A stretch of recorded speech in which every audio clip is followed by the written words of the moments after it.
Hello, everybody, and welcome to the presentation. Thanks a lot for spending some of your day with us today. My name is Clay Malcolm here at Advanta IRA, and our topic today is self-directed solo 401ks.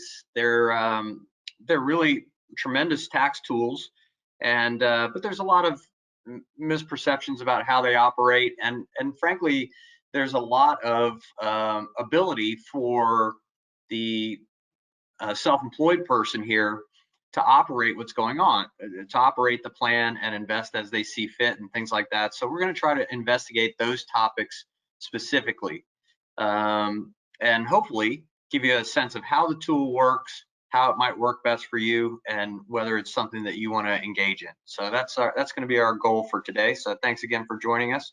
Please do feel free to type questions into the questions box on your console. I will likely take those at the end, and if you type in questions that we don't get to during the presentation, certainly I can get back to you via email and get you answers to those questions, because we want you to be able to, if not have the answer right away today, at least know how to get it or how to ask your CPA for it. So again, the goal of this presentation is to make this plan and the concepts there operational for you. So here's me and a little bit about me. I've been in the self-directed IRA space, and we do handle solo 401ks, of course, for about 10 years. And I've been an investor in both inside and outside my IRA for about that same amount of time. So I've had the experience of using a tax-advantaged account to invest in alternative assets. And so very easy for me to put myself in your shoes because I've been there, and happy to talk about my experience as well as the possibilities for your account investments. My contact information is there, and I will certainly put that back on the screen when we finish the presentation. So if you do have follow-up questions after the presentation, do feel free to give me a call or send me an email. I'm happy to chat with you about whatever scenario you have in your mind, or about specific questions about the account type or investments. All the information in the presentation today is for education purposes only. Advanta IRA does not give tax, legal, or investment advice. I am neither an attorney nor a CPA.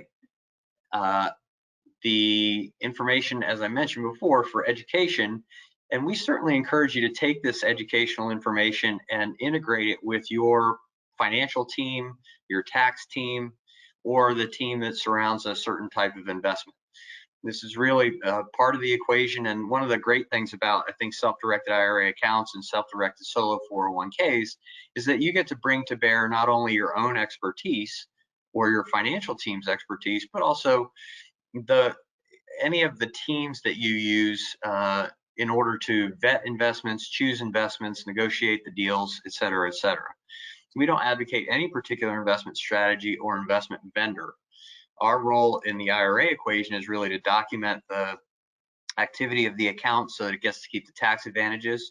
And as we'll discuss in the presentation, our role with solo 401ks is a little bit different and could be a little varied. So I'm going to get to that in a moment. But under any circumstances, IRA or solo 401k, we are not advisors, and we're not here to say, hey, you should buy this or sell this or any of those types of things. We're really a much more neutral part of the equation. And just as we say with self-directed IRA investment webinars, the account holder, or in this case, possibly the trustee of your own solo 401k plan, you really are in charge of choosing the investments and vetting them, and the due diligence does lie with you. So it is a proactive role that has some, you provide the motive force for it. So understand that that's the paradigm that kind of comes with this account type. And the things that we'll be talking about today really have this theme, and this is pretty common to a lot of our webinars, but what we're going to be talking about is an account type that is a really powerful tax tool, or can be, and combining it with quote unquote alternative investments, or investments that you choose, or again, exercising your own expertise. You again vet and choose the investments. You're in control of what happens here. So the thing that we're going to try to also investigate and talk about during this presentation is what does that look like for you to be in control? What are your responsibilities? and how do you operate this tax tool that we're going to be talking about. So those are the themes that we're going to be working with today. And at Advanta IRA, just so you know that where we're coming from, we really are we're a self-directed IRA provider, but we're also a solo 401k plan provider. And we can also be a third-party administrator for your solo 401k plan. And again, I'll talk about this a little bit more in detail as we move through the presentation. But no matter what account type that you open with us, we really are built to be a customer service organization. Now, when it comes to solo 401ks, often the person is simply leasing the plan and doesn't need us for anything other than to just call and say, hey, do you see any prohibited transactions related to what I'm thinking about, or things like that. So our role may be relatively minimal, but understand that we are here for you in terms of sharing our expertise. And Advanta does have a lot of long tenured employees and certainly invests a lot in the training of their employees as well. So you do have a resource. We're kind of a medium-sized company in our space, a little bit over 1.3 billion in assets. And we certainly want to be a company that you can actually talk to a person that you've talked to before. So when it comes to IRAs, you get kind of a two-man team. One would be me as the education / business development person who talks about education, orientation to the account type, those kind of mechanics, as well as onboarding. And then you get a dedicated account manager who is more of your back office person. But that two-man team, you have our emails, you have our phone numbers, you know where to go when you need information, and we're there to help you to manage your account. And that does apply also to solo 401ks. If we're doing the bookkeeping, it still would be a two-man team. So do understand that regardless of the account type that you choose with us, we're there as a resource for you from start to finish. All right, now I'm going to take the approach today a little bit comparing other employer plans to solo 401ks, and then about midway through the presentation, we'll start to get specifically into 401ks, but you'll kind of see as we go. But one of the things that's important to point out is that a solo 401k, just like a Sep Ira or a simple IRA, these are all employer-sponsored plans, meaning that, and that's different than a traditional IRA or a Roth IRA. Those are individual custodial accounts. They don't need an employer to sponsor them. But an employer-sponsored plan means that an employer or a revenue-generating entity is going to adopt a plan or engage a plan's rules so that they can help their employees to save some money for retirement. And this is really the idea, and the reason that a solo 401k and a SEP and a simple IRA are different than a traditional Roth is really that employer addition. So it is the employer that's deciding which plan that they're going to choose, and generally speaking, for a lot of the operation of how that plan works for their participants or their employees. And you can see there that this is a technique that was established in the mid 70s with the ERISA legislation. And so you'll understand that the IRA rules that we talk about a lot at Advanta are also, a lot of those also apply to 401ks as well. So we'll be talking about that as we move through the presentation. So key components of an employer plan, and it really applies to all these ones that we're talking about here at the beginning. So the sponsoring business. So the entity that is adopting the plan can be multifaceted. It doesn't have to be a particular type of corporation or anything like that. And certainly when it comes to solo 401ks, the sponsoring business can be a sole proprietor, it could be an LLC, S corporation, any of those types of organizing kind of structures or naming of your business enterprise for tax purposes, that can be the sponsoring business. And again, today we're going to be focusing on solo 401ks for self-employed people. But a lot of the dynamics that we'll be talking about also have to do with 401ks in general. Now, participants and employees, that's really the person who is going to be the benefit of the plan. So the employer adopts the plan, and it's for the benefit of the employees and the participants. And it's not necessary that all employees would be participants, and we'll talk about that as well. But generally speaking, the thought process behind adopting the plan for an employer is to benefit their employees. So they're actually trying to help cultivate a culture in that business where the employee feels, hopefully that they are an important part of what's going on and that their employer is looking out for them in the long term. And one of the things that employer plans are different, how they differ from, say, a traditional or Roth, is that they have some sort of employer contribution. And in simple IRAs and solo 401ks, there are actually two different possible contribution streams, employee and employer. For a SEP, generally speaking, a Sep Ira, it's generally speaking all employer contributions. But the idea is that because it is a business entity, a revenue generating business that is sponsoring the plan, some of those revenues are going to be able to be contributed to the plan for the benefit of the employee. And we'll talk about those rules as we go. But that really is one of the major hallmarks or differences between an individual custodial account like a traditional or Roth and one of these employer plans, is the ability for there to be contributions made from the revenue stream of the business. And all of these plans that we're going to talk about here at the beginning to, kind of get a sense of what the playing field looks like, they're not all the same. They're actually created for kind of different in different circumstances with different contribution streams and limits and things like that. And it's interesting too, because those contributions that are made by the employer obviously would create some tax deductions for the entity that is the business. So one of the things that we're going to be talking about today, of course, is the way that plan invests on behalf of or for the benefit of the employee. But do realize that all of these accounts that we deal with are, tax tools. And so the ability for the business to be able to take a deduction, say in a certain tax year, is also an important part of the way that everything operates when it comes to a solo 401k plan. And then, as I mentioned, the difference is it is important if you're choosing plans, and this is not our goal today to talk about the choice between the plans, but to realize what the contribution streams are and how that would work and how that would benefit your employees. However, I will say that all these plans that we're talking about can be self-directed, and that means in this particular case, what we're talking about today, being invested in alternative assets, meaning that it can be invested in something other than publicly traded securities like stocks, bonds, mutual funds, things like that. Now, these plans can also be invested in those, but the ability for them to be invested in something else is also what we're going to be talking about today.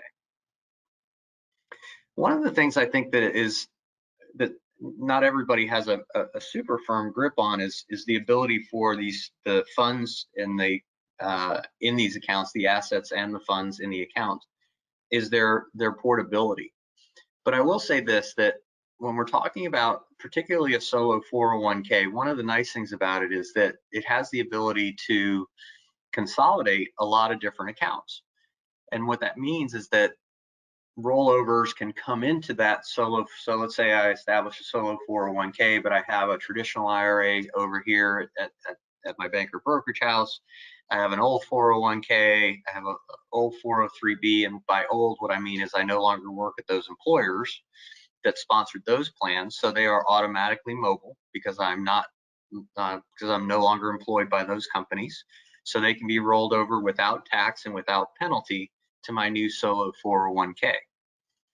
And one of the things that I think is powerful about that is that you can have it all in one place, and it's all being dictated by one plan document, so that you can actually be able to take all those funds and perhaps use them from a central position. And if they're combined, that may also allow you to meet the cash threshold for certain types of investments as well. So thinking about this as a way for you to consolidate your tax advantage funds can really be a powerful tool as well. And this slide was really talking about the movement of funds. And if you'll remember, lots of times there are transfers from IRA products. So for instance, from your Schwab IRA, traditional IRA, to your Advanta traditional IRA, that's a transfer. But rollovers typically are what occurs between these tax advantage plans like 401ks or 403bs, 457, thrift savings plan.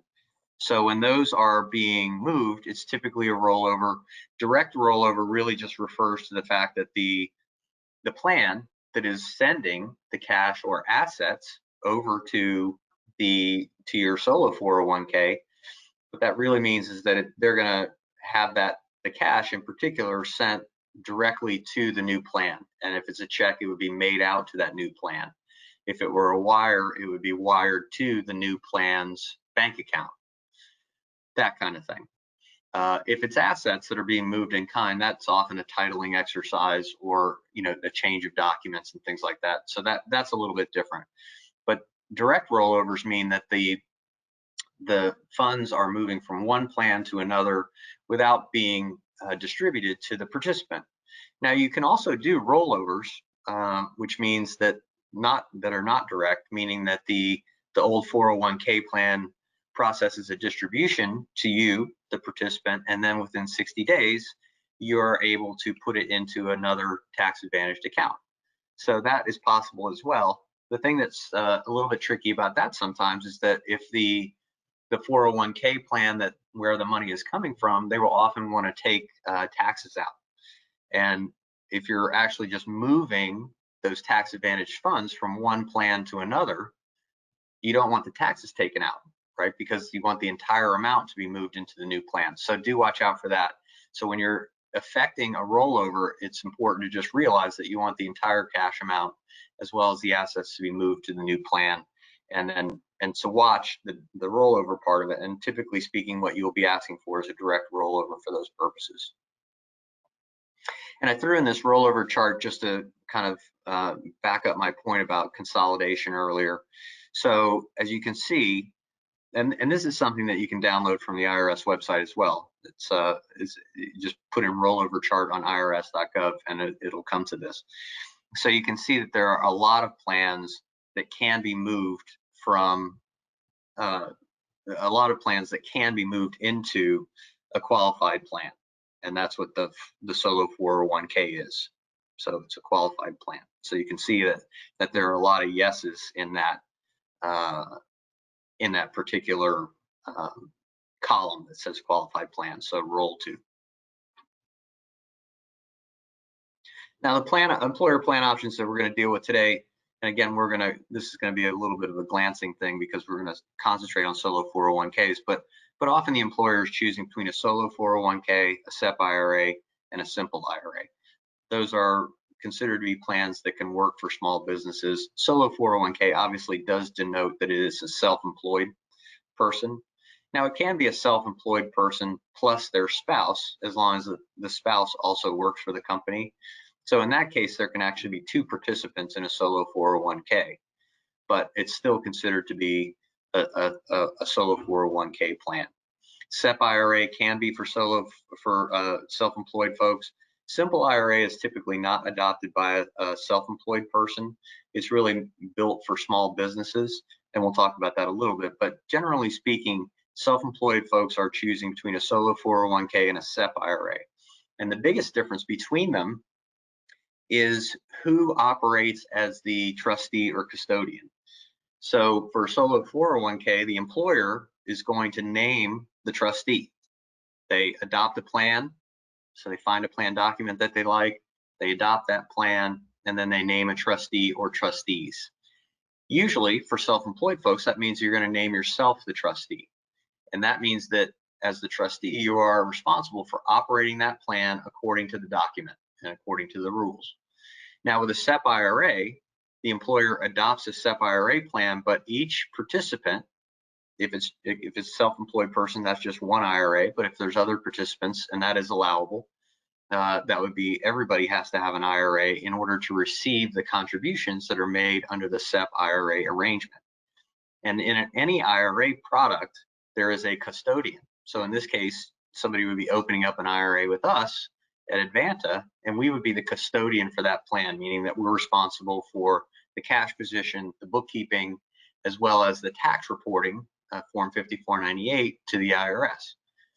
With a solo 401k, the custodial role that Advanta plays for IRAs is occupied by the trustee. And the trustee is the person, again, who makes sure that the plan operates correctly and also does the tax filing. So if Form 5500 is typically the form that you would file for a solo 401k, and usually you only have to do that in a couple of circumstances. One is if your solo 401k cash and assets eclipses $250,000, the IRS expects you to start filing a Form 5500 for that plan. And if you have a solo 401k and you're going to close it down during a particular tax year, the IRS will also dictate that you file a 5500, which essentially helps them to realize or to acknowledge that the plan has been closed and all the assets have been distributed. So the way that solo 401ks and Sep IRAs for self-employed folks operate has a lot to do with the fact that solo 401k names a trustee that is not a professional custodian like Advanta IRA, and Sep IRAs do have that professional custodian. So that's one of the big differences. There's some contribution differences as well that we'll talk about here in a moment, but do understand that if you're a self-employed person and you're thinking about account types, solo 401ks tend to have more features to them, more bells and whistles, so to speak, but they also require more effort and more attention to detail than maybe a Sep IRA. Because when you have a Sep IRA, usually what you're doing is you're having the custodian kind of look at the investment paperwork and things like that. And we will certainly do that for your 401k as well, but with a Sep IRA, it's required. It's part of the operation. So do understand that there are some mechanical differences between solo 401ks and Sep IRAs, and certainly simple IRAs as well. So when it comes to a qualified plan or an IRA, this is again a little bit of a distinction between those account types. One of the things that I'll mention about 401k plans is that they can be very economical to operate, and that's partially because there's no special discrimination testing that's required for solo 401ks. So it's very common for the solo 401k person they're self-employed, they adopt the plan, they name themselves the trustee, and they're also usually name themselves as the administrator. So, and often they do their own bookkeeping. So it really can be a very economical plan to run. Seps and Simples, again, I mentioned the fact that Simple really is an IRA that's for small businesses. One of its draws is that it does allow for both employer and employee contributions to the plan. Usually covers up to 100 employees. Sep plans can cover any number of employees from 1 to, again, any number. But that one only has employer contributions to it, so it's a little bit different tax tool. But understand this, that all of these can be relatively economical plans to run, even for self-employed folks or even small businesses. One of the biggest differences between the plan types and one of the reasons why people will choose solo 401ks is the contribution limits. And I have the 2020 annual contribution limits up here just for comparison's sake. So you can see the individual custodial accounts, the traditional and Roth is $6,000 if you're under 50 and $7,000 if you're over 50. All that's fine, but it's a fractional piece of what you can contribute to some of these employer plans. So a Sep IRA can be up to $57,000 annual contribution maximum. Now it can only go up to 25% of the compensation. So understand that you may not be able to contribute the maximum amount if 25% of your compensation is underneath $57,000. However, the ability for the account to take up to $57,000 is remarkable. It's very large. And then certainly in 2021, that annual contribution is going to go up to $58,000. So that is happening on a relatively periodic basis as well. Now, simple IRAs is $13,500 plus the potential for up to a 3% employer match.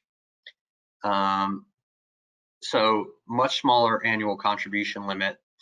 It does have an additional catch-up provision of $3,000 if you're over 50. Sep IRAs do not have a catch-up provision, just so you know. And then here we are at solo 401ks. So the annual contribution max for 2020 was $57,000. It's going to be $58,000 in 2021. As I mentioned before, similar to the simple IRA that has contribution streams that are both employer and employee, the 401k has that same two contribution streams as well. So the employee deferred compensation, or the contributions that the employee can make, is $19,000 if you're under $19,500 if you're under 50, and if you're over 50, you actually get another $6,500 and the ability to contribute that much. So it goes up to $26,000. So that's the employee contribution stream, and that employee contribution stream can be, in terms of meeting the maximum, it can be this $19,500, and it can be 100% of the compensation. So if the employee's compensation is $20,000, they actually could contribute $19,500 because their compensation, you can use 100% of it. Now the employer contribution is a little bit different. So the employer contribution in 2020, it goes up to $37,500, right? So that, along with the employee contribution, make up the total aggregate of 57. And the total aggregate goes up to 63.5 if the employee is over 50, right?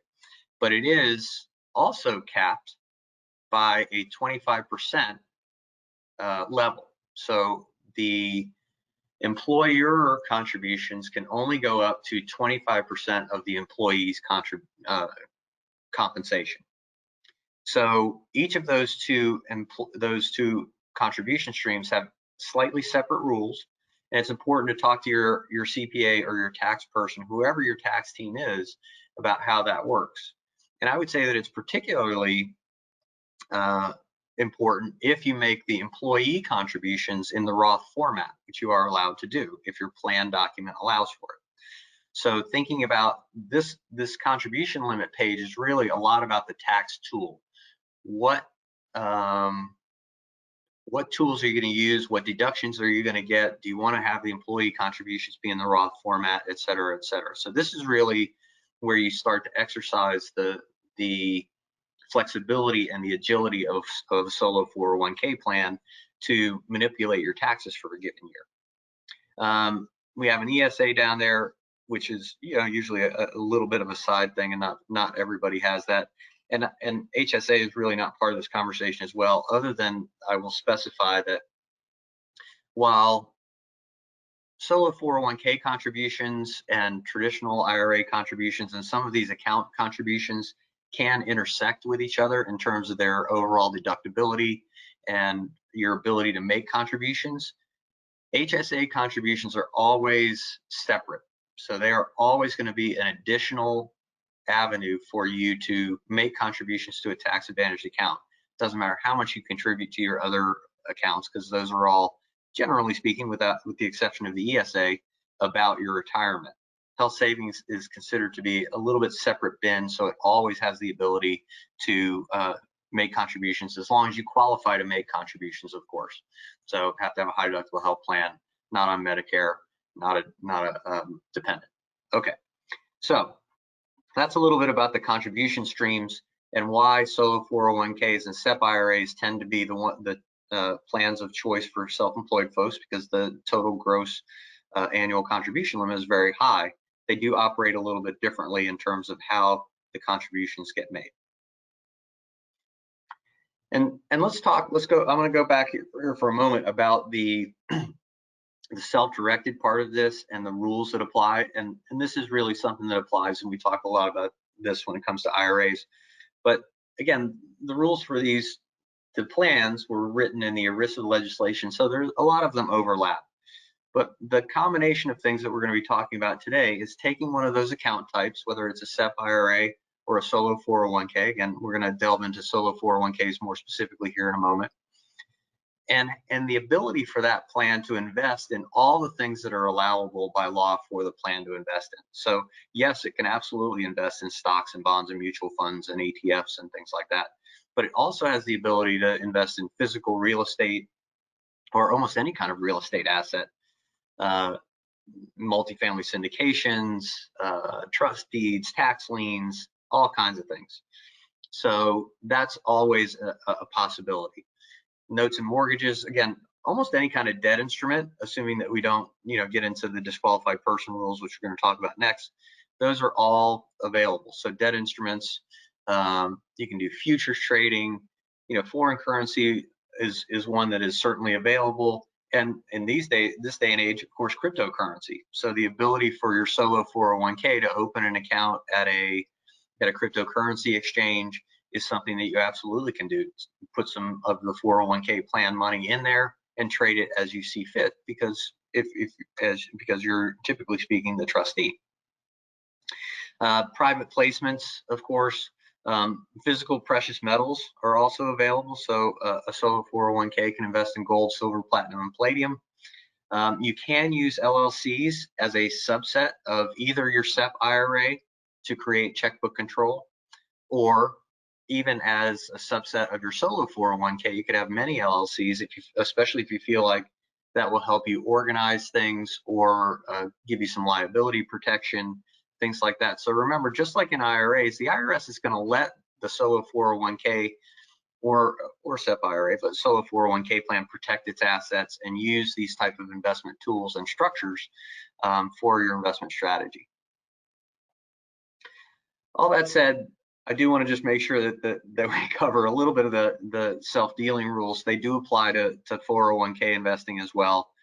So whether it's a solo 401k or Sep IRA, traditional Roth IRA, all those things, there's a set of concepts that kind of fall into this idea of no self-dealing that the IRS and the Department of Labor have, and it generally speaking falls into this category. The self is a group of persons called disqualified persons. So it's actually not just one person, it's a set of persons. And the dealing is a set of restrictions in terms of what that group of people is restricted from doing when it comes to interacting with the solo 401k cash and assets. So the disqualified persons are the account holder and their spouse, ascendants and descendants, and the descendant spouses. So account holder and their spouse, parents, grandparents, kids, grandkids, and the kids and grandkids of spouses. It also applies to any fiduciary of the plan, and that can come into play with 401ks and does more often than it does with IRAs. So understand that those fiduciaries to the plan will also be considered to be disqualified persons. So in this concept of no self-dealing, the self is really all these folks, their personal finances, as well as any entity that they own or control. They would all have some restriction in the way that they interact with the plan's cash and assets. And that's the dealing. So if we're talking about self-dealing and disqualified persons is the self, then the dealing part is the prohibited transactions. And they fall into a few categories, and I'll just outline them. Certainly, we're here to go into detail about those, and you can ask us about them in detail or run a scenario past us. But generally speaking, what's happening is a movement of cash or a cash purchase for a position in a particular asset. So your solo 401k can't buy a rental house that you already own, so on and so forth, and vice versa. So any of that kind of purchase from one to the other, any of those disqualified persons cannot transact with the plan in terms of purchasing an asset and that kind of thing. Debt instruments, so any kind of credit arrangement between any of those disqualified persons and the plan is also going to be considered to be prohibited. So the plan, with the exception of the loan provision, which we're going to talk about, the plan cannot make a loan to a disqualified person as an asset. Now, it can make a loan to the account holder or the participant, and that's part of the plan document. But as an asset, meaning I'm going to make this loan so that it derives some money from my account, you couldn't make a loan to a disqualified person. There are also use rules. So when the plan owns an asset, those disqualified persons are not supposed to take personal benefit in the here and now. Those disqualified persons are also not supposed to provide services for those IRA asset, those solo 401k assets. And this does apply to IRAs as well. And the account holder and those disqualified persons are also not supposed to be getting paid by the plan owned assets. So buying a company so that you can derive a paycheck, that typically speaking in most scenarios is not the idea, and so it is considered to be a prohibited transaction. Now, I am going to specify that there is something called a rollover business startup, or ROBS plan. So for anybody who has heard about the idea of a solo 401k being able, those funds that you open up a solo 401k, you roll over some old 401k funds, and then those funds could be used to finance a business startup. That's considered to be a ROBS plan, ROBS, rollover business startup. We're not going to cover that in detail today, but I certainly can give you more information about that if you're interested in it. Okay, so we talked about its transactions like purchases, credit arrangements, no personal use, no providing services. Those are the general categories of prohibited transactions. So that's the dealing. That's what the dealing part of self-dealing is, meaning that those disqualified persons have some restrictions in the way that they interact with the plan assets, and that's what generally speaking they are. Now, these are the far right box there, the UBTI and UDFI incurring UBIT. That is not a prohibition, that's just a fact. There are some ways that your solo 401k or your IRA may invest that may incur UBIT, unrelated business income tax. Those two streams of possibility are UBTI, unrelated business taxable income. That's usually a operating business income. So if your IRA or your 401k owns an ongoing business, and that's allowable, you may incur some UBIT. UDFI is unrelated debt financed income, and that may incur UBIT as well. Now, it's slightly different for IRAs and solo 401ks, because solo 401ks can use debt leverage in order to purchase some real estate and will not have any UBIT associated with it, whereas an IRA will.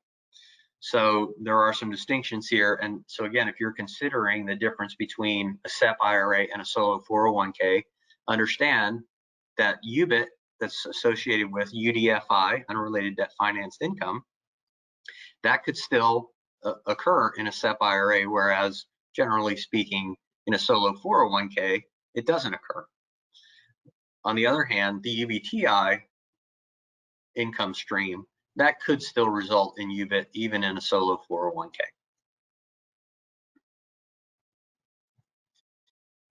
All right, so let's talk specifically about solo 401ks and what their advantages are. So we talked about the fact that the annual contribution limits are high. There's an ability to have contributions made by the employee and the employer.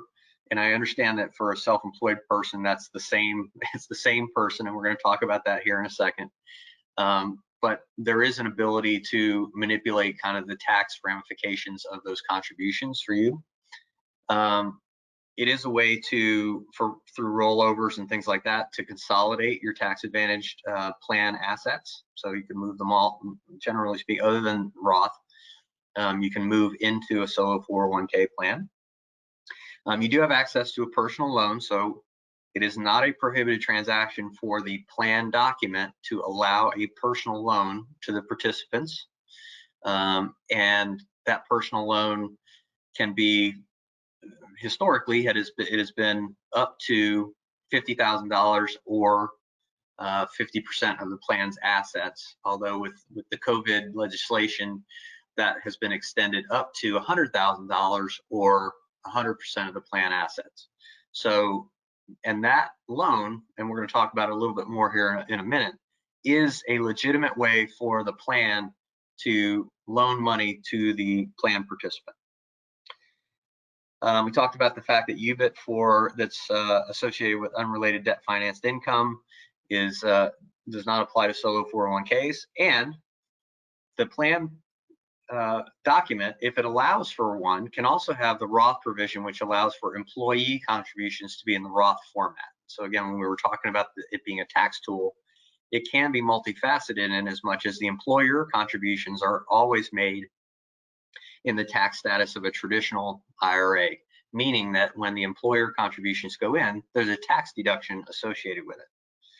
Roth contributions can be applicable, and I'm talking about contributions here, can be in the Roth format, and they can be the employee contributions as long as the plan document allows for that. And so it is important when you're shopping for a solo 401k plan, that plan document is really the rule book for how the plan operates and sets forth what features are in play. And one of them that needs to be allowable is Roth Provision if you want it. So that's something to look for when you're adopting a plan. And certainly Advanta's plan is a prototype plan approved by the IRS, and it allows for the most flexibility possible. So that means that you can choose the Roth provision, you can choose the loan provision that I just talked about, and that all assets that are allowable are allowed to be purchased as assets for the plan. Understand this: if the plan that you adopt has other provisions in it, and let's say you're a self-employed person and you adopt a plan, a solo 401k plan at say a Fidelity or Schwab, that plan may very well, the plan document may very well say this plan the contributions that you make to it, or even and the rollover amounts that come in, can only be used to purchase publicly traded securities. That is an allowable thing. That all it is really just that is a plan document being specifically tailored to a particular business type, right? And if you want your solo 401k plan to only be invested in publicly traded securities, you can find a plan that says that. And usually it'll say only the publicly traded securities that the entity that is supplying you with the plan, usually it's only the publicly traded securities that they handle. So the plan document can meet the IRS's requirements for this plan and still may not have all the features. In other words, every solo 401k plan document does not include every allowable feature. So choosing a plan document to set up a plan that can invest the way that you want to is important. So we were talking about the impact of other employees, and one of the things that I'll just mention is we certainly have folks who have adopted solo 401k plans, and then later on their business grew and they needed to adopt and they needed to hire employees. And when they have employees that work at least 1,000 hours a year, that starts to become a different plan, right? So, or 500 hours for 3 consecutive years. But that means that you have actual employees that need to be included in the plan. And so it's no longer a solo 401k. So if it's just the one person and they are the sole proprietor or whatever arrangement that they have, or the name that they have for their revenue generating business, if it's just them, and they can also have their spouse, if the spouse works for the company, for that same entity, then that's still a solo 401k plan. But when you start to add employees, that goes away, and you need to change the plan document, because the solo 401k plan is a little bit different. And I would say that most notably, it doesn't have the anti-discriminatory testing needs that a 401k plan does. So just understand that when you start to have employees, the solo 401k plan is not your tool anymore. And since we're talking about employees, there are some employees that you may have that can be excludable. So individuals under 21, non-resident aliens, and certain union employees. So it is possible in some businesses to have some employees that do not affect the ability of you to have a solo 401k. and it's generally this set of folks. So younger people, non-resident aliens, and union employees that are covered by a collective bargaining agreement. All right. Now, I talked about the fact that we're going to talk a little bit about the operation of the plan here, because it comprises a lot of the questions that I get when I'm onboarding somebody who wants to have a solo 401k plan. Realize this: there are 3 roles that are typically occupied by one person, and that's you as the self-employed person. So the employer, you are an LLC, you're a sole proprietor, you're an S corporation, whatever it is that you are, but you're operating and generating revenue. And so you are the employer that actually sponsors the plan and adopts it. So that is one of your roles. As the employer, you are the person who chooses the plan document and names a trustee. Now, the trustee, the next role, is the person who is engaged in making sure that the plan operates according to the plan document. The employer adopted the plan document. The trustee, even though it's still you, the same person, is responsible for operating the plan according to the document. And generally speaking, you are also the signer for the plan, because as the trustee, you're the ones going to be making the investment decisions, making sure that the documentation is complete and accurate, and so you're actually the signer. In a Sep IRA, just by virtue of contract, but for a little contrast, understand that the custodian, in other words, Advanta IRA, is the signer for the IRA. But for a trustee, it is the trustee in a 401k plan is the signer. And so often in the IRA world, this is called checkbook control, right? Because the signer on the checks, in the case of a solo 401k, is the trustee, right? Now you can have other arrangements, and we'll talk about that in a second. But usually, generally speaking, the solo 401k person, self-employed person, is going to be the employer that adopts the plan, name themselves the trustee. So the trustee is obviously watching how the plan operates, and then the participant and the employees, this all the same person, right? So you adopted the solo 401k plan so that you can get the tax benefits that are associated with it, and hopefully invest in all kinds of alternative assets that create great returns for you. But you are all 3 of those people, or those 3 roles. You're one person, but 3 roles. So understand that there are going to be times when you're occupying one of these roles and maybe not the other at the same time. So realize that for a self-employed person who's adopting a solo 401k and is going to name themselves the trustee, you have three roles that are active when you have the plan operating. One of the nice features about 401k plans is that generally speaking, they're protected from bankruptcy. And the only reason I bring this up is because it's common for somebody to ask me what's the difference between the bankruptcy rules for solo 401ks or 401ks and IRAs. And IRAs is a really mixed bag of protection, but generally speaking, 401ks are protected if the business goes bankrupt. And the loan provision I mentioned, I was going to talk a little bit more about this as well. And so understand that the loaned amount, so there's a certain amount that the plan can loan to the participant. And this is not an asset, although it does also generate returns for the plan, which makes it a little bit weird or a little bit, more convoluted to understand. But the loan goes to the participant, and when it does go to the participant, it is now in the participant's personal financial world. So it has left the tax advantaged world, and it is now in the participant's financial world. Now, what's left for the 401k, of course, is the debt to be collected. It is a loan, and it does have interest associated with it, and it does have to be paid back, and it has to be paid routinely. The general specification is quarterly, at least quarterly, if not monthly. So it is an amortized loan. The limitation is 5 years, generally speaking, unless it's for a purchase of a home, which can extend it. And then the 5 years got extended to 6 years. So this is a place where you want to look at whatever the current rules are.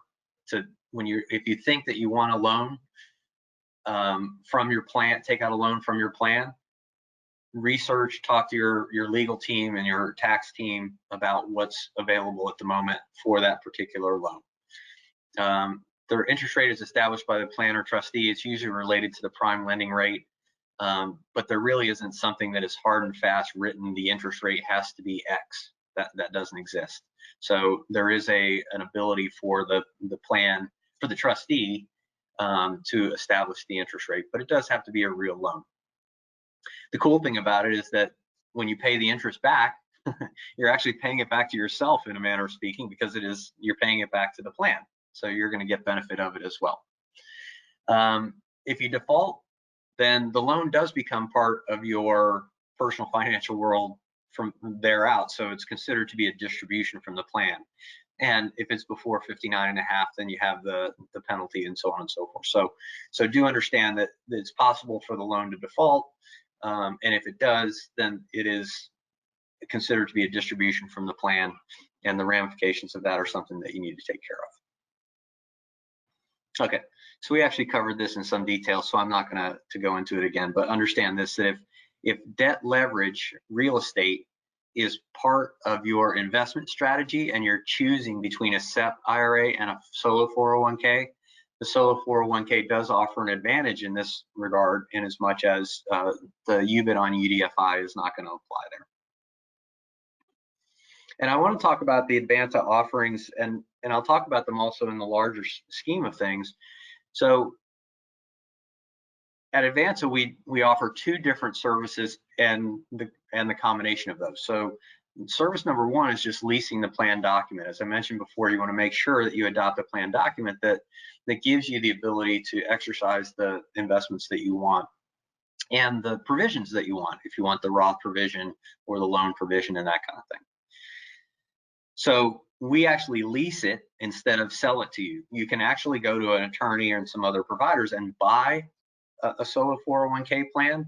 But the thing about a solo 401k plan is that it doesn't stay immutable, right? So first of all, there are periodic restatements, meaning checking it against the new legislation and making sure that it's still compliant. And then there's new legislation maybe in the interim that might change something in the plan so that it needs to be restated. So again, that it's in compliance.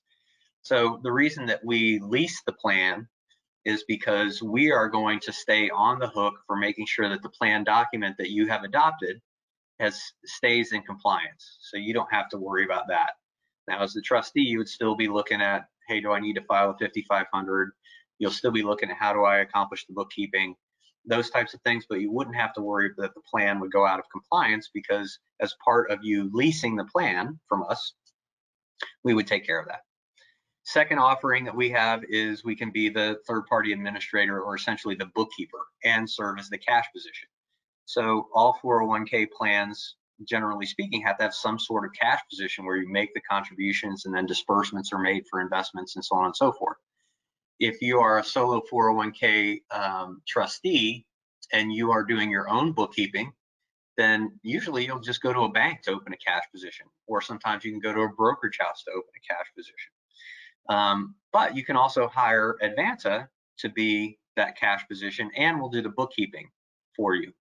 So the benefits of that are, we're taking a look at the investment documents to make sure that it is actually recording what it is that you're doing, and we provide the cash position.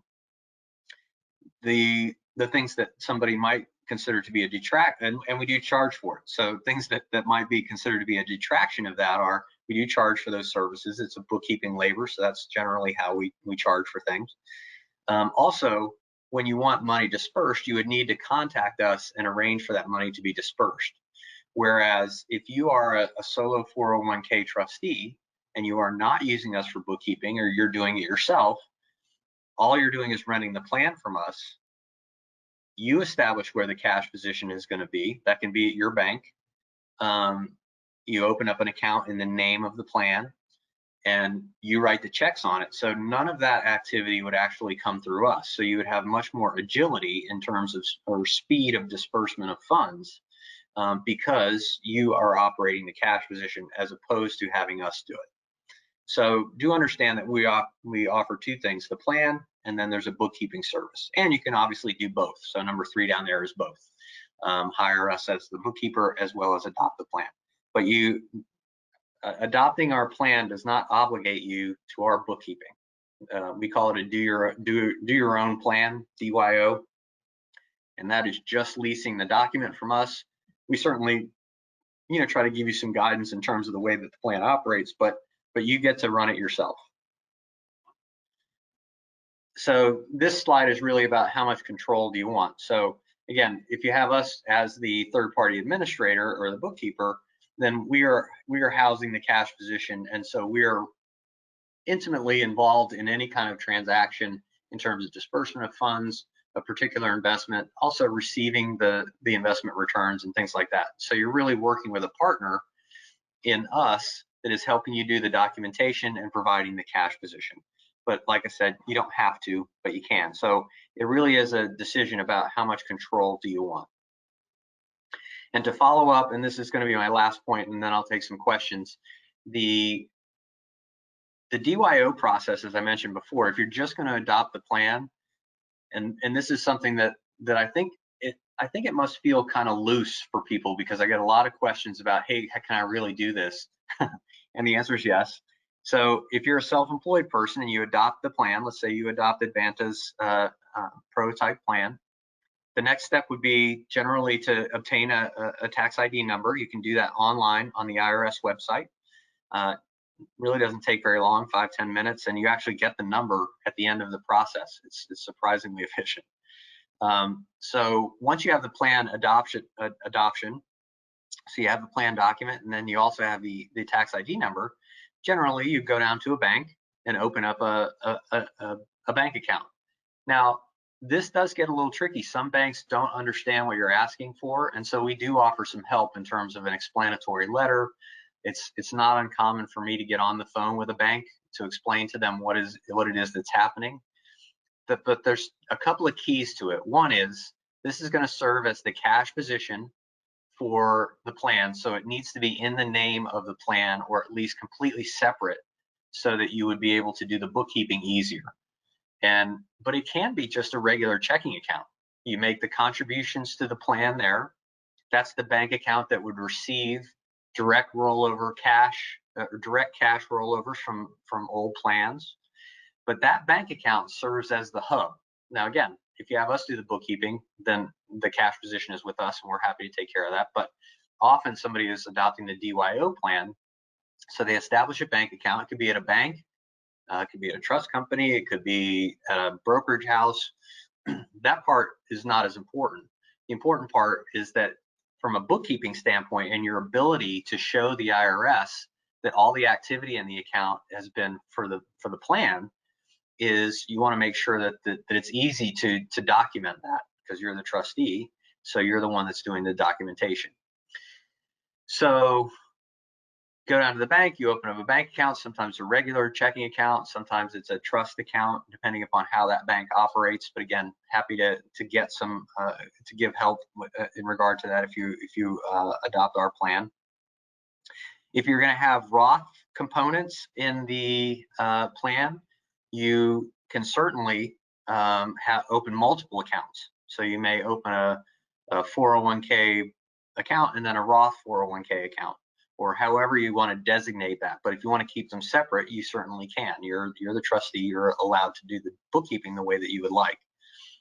And one of the things that I'll also mention about our plan and its flexibility is, not only does the plan document, in our case, allow for Roth contributions, but it also allows for in-plan Roth conversions. So it is certainly one of the strategies that I've seen where people will make the max contribution to their solo 401k plan, meaning that in some cases the employee contributions are in the Roth format already, but the employer contributions are not. So they're in the traditional IRA format, meaning pre-tax money in. That money can be converted within the plan as long as the plan document allows for it. And so our plan document does allow for that, so you do have that capability. But going back to this slide, it really is the point of that really is having multiple accounts, is that if you have either a traditional a traditional tax format, meaning pre-tax money, as well as post-tax, meaning the Roth format, it might be prudent to have 2 accounts. You don't have to, but you might want to. Or if it is a couple, so the spouses are both participants in the solo 401k plan, maybe they have separate accounts because they are different participants.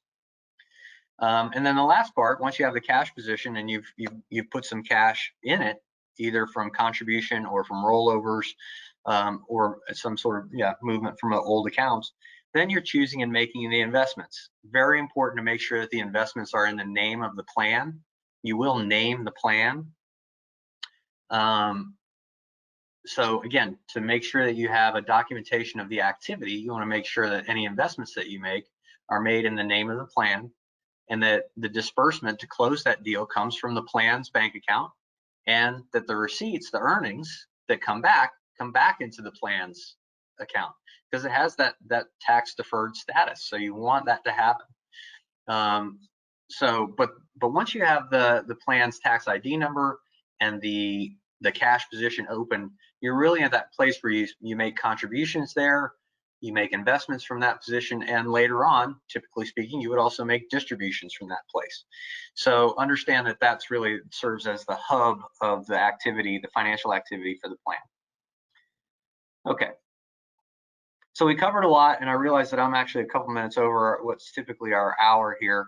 So I'll just touch on this for a moment, that we are a continuing education organization. So I went through a lot of the things that I hear as questions for the plan when somebody's talking about or considering adopting one. So hopefully I answered some questions that you had in your head. I'm going to answer a few more questions as well coming in on the questions box. But there are other avenues for learning, and that includes our events, which are these types of live webinars and also pre-recorded ones in the video library, and the blog obviously has written content that addresses news as it comes up. So those are great places for you to get information about your account. I will also mention that we, during COVID last year, instead of having our face-to-face kind of lunch and learns, we went virtual. So we now have a live Zoom networking event every other week at this point, and it's called Pitch, Promote, and Prosper. And so for anybody who is a self-directed investor and you want to find out and talk to investment providers, see what's out there, you can tune in to our live Zoom networking event every other week. It's investment providers as well as investors, and the ability to, it's just a forum for you guys to exchange ideas and thoughts. So please feel free to utilize that. And you can see the link there, but you can also get to it on our website, Pitch, Promote, and Prosper. Okay, and there's my contact information for further questions as we go. And I'm going to go to the question box here and answer some questions that you guys have typed in.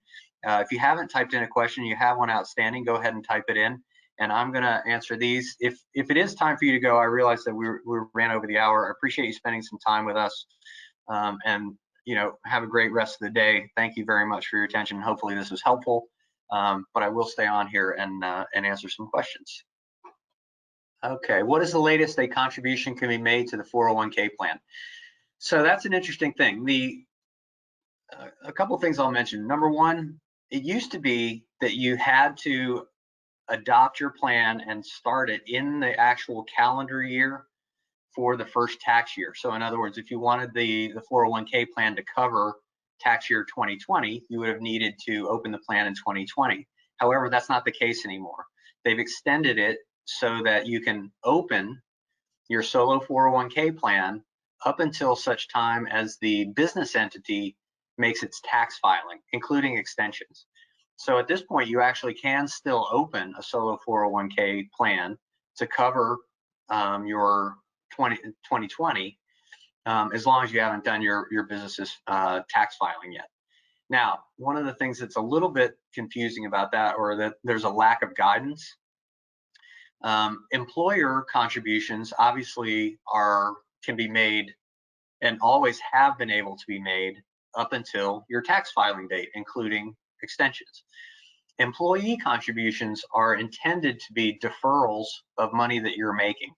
And there are actually some rules about timely contributions that are associated with that, meaning that it's supposed to be, if you made that money in 2020, you're supposed to be deferring that money close to 2020. It certainly could go into the beginning of 2021, but as soon as you can separate that as 2020 earnings, so to speak, from an employee standpoint, you want that money to be deferred from your income. So there's not been definitive guidance on whether now that you can extend the time when you can open the plan, there's not necessarily any firm guidance yet on how to handle the employee contributions, but certainly, today you're still relatively close to 2020.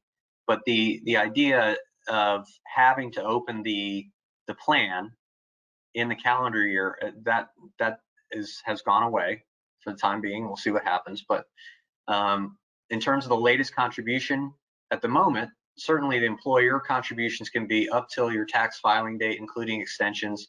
And as I say, the employee contributions is a little bit murkier at the moment, but it's likely that there'll be some guidance there soon. In the presentation, there was a mention of private stock. Does that mean my 401k can purchase stocks such as Apple? I'm assuming before it went public. Absolutely. Your solo 401k can invest in private equity. So any private company, yes, absolutely. The only restriction there is that private company can't be owned or controlled by disqualified persons. Okay, next question is about the extension deadline. Yes, solo 401k plan 2020 deadline for opening was extended. Can 401ks also be self-directed if one has an employee? That's a great question. The answer is yes. You have to have a plan document that allows for self-directed, meaning that you might allow for alternative assets and that you're going to allow the employees to decide or have a decision maker. So yes, a 401k plan that covers multiple participants can be self-directed.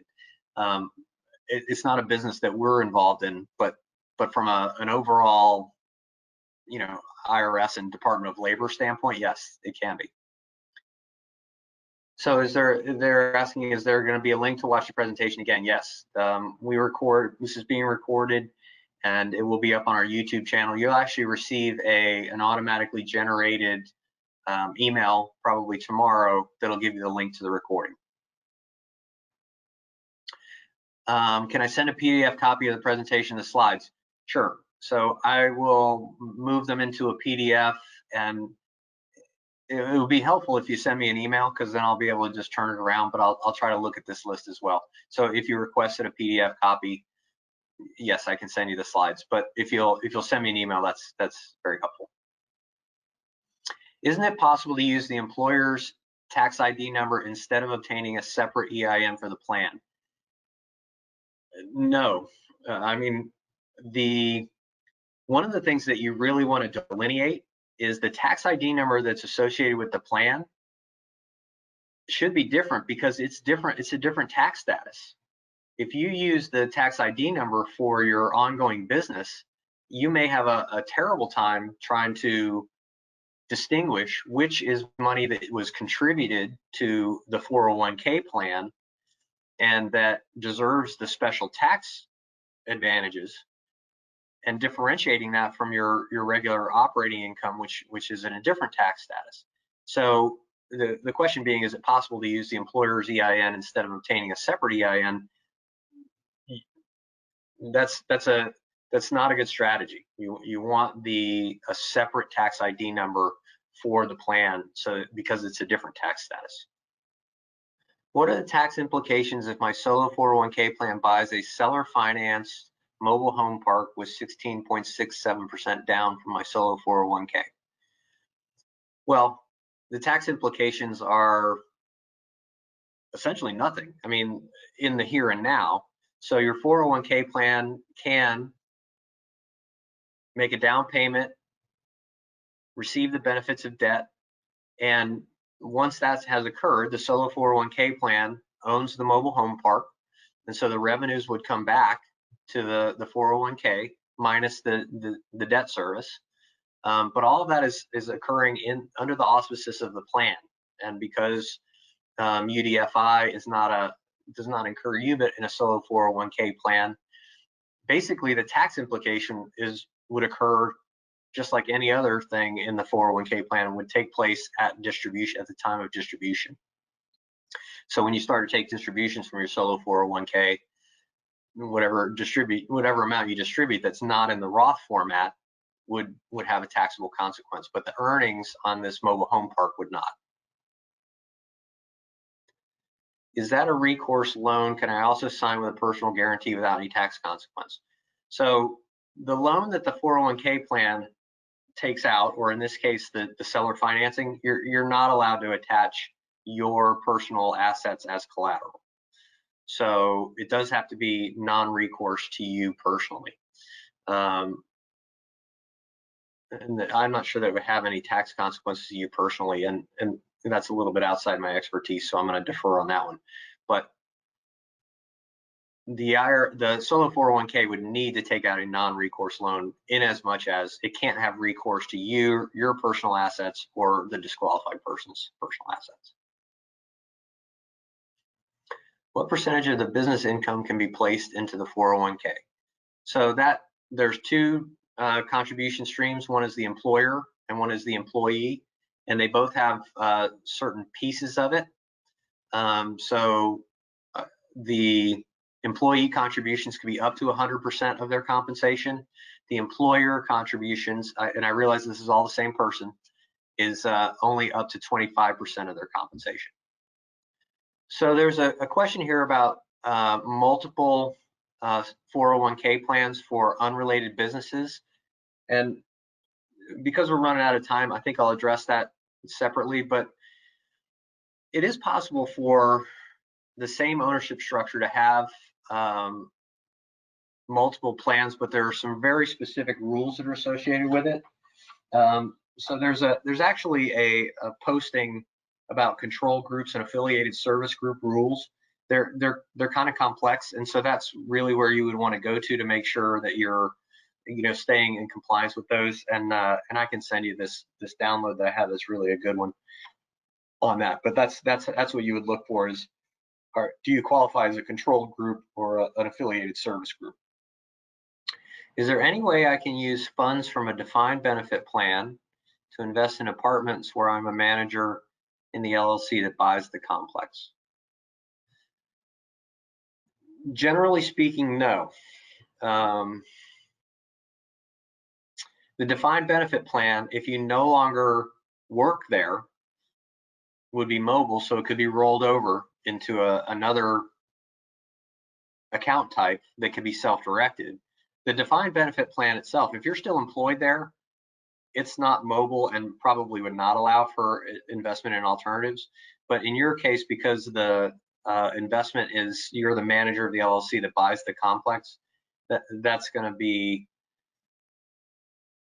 generally speaking, that's going to be prohibited. The only reason I hesitate is because there's, in a very short question that's worded this way, there's always the possibility I'm misunderstanding the structure. But if I understand it correctly, no, that would be prohibited. If I need to close my business, can a solo 401k still remain open? Yes.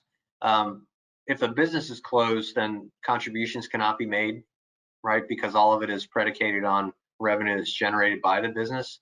So you have a couple of options. You could operate the plan still, or you can close the plan and roll it over into, say, a self-directed IRA, or if you have another plan. So you have a couple of options, but if you close the business, you don't necessarily right away have to close the plan, but you would not be able to make contributions to it anymore.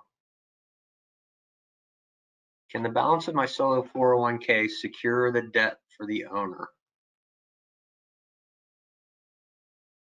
If what you're asking is, can the solo 401k take out debt and pledge its own assets as collateral, then generally speaking, yes. The plan has assets. If it wants to pledge those as collateral for debt, it can do that. Become an employee in the business, whereas I'm now the owner and sole employee. So there's a question here about, do you need to become an employee of the business, whereas now I'm the owner and sole employee? There's no, I would say if you're the owner and sole employee, you are where you need to be to adopt a solo 401k plan. You are automatically the sole participant in the plan. I might be misunderstanding something, but no, there's no activity that's associated with you registering as an employee or something like that. So there's a question, an example question. A business has $50,000. Can the full business income be placed in the solo 401k? Thus, the entire income is not shown as taxable. No, and the reason is because of the rules that are associated with the two contribution streams.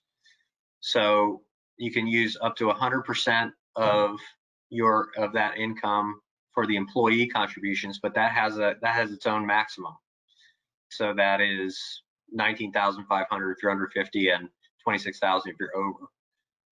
The employer contributions can only be 25% of that compensation. So 25% of 50,000 is what, 12,500. There's also some self-employment tax, so please don't quote me on the 12,500 because it's a more complex equation than that. But no, the entire 50,000 would not be able to be contributed in that case. You have to, each of those two contribution streams has to be calculated according to its own rules. Okay, so that looks like all the questions. I really appreciate your time. Great questions, by the way. Excellent. There is a little handout that's on your console there if you want to download that, just as a reminder of how solo 401ks work. We have more detailed information if you'd like it. My contact information is obviously there on the screen. Please feel free to let me know if you need further information. There are lots of specific questions and details that we might not have gotten into today, but I was hoping to, again, kind of establish a working knowledge so that you could use this tax tool for your benefit. So please consult your CPA and your other financial team, the rest of your financial team, and we would certainly be happy to provide a plan document and or do the bookkeeping and provide the cash position for your plan. So please do let us know if we can be of service in that regard. So thanks very much for your time today. And if questions roll in afterward, or you have other ones after the presentation, you can email them to me directly, but I will take a look at the GoToWebinar question list and make sure that I've gotten answers to everybody. So do understand that will be forthcoming. Okay, thanks everybody. Have a great day. Be well and safe, and we'll see you on the next presentation.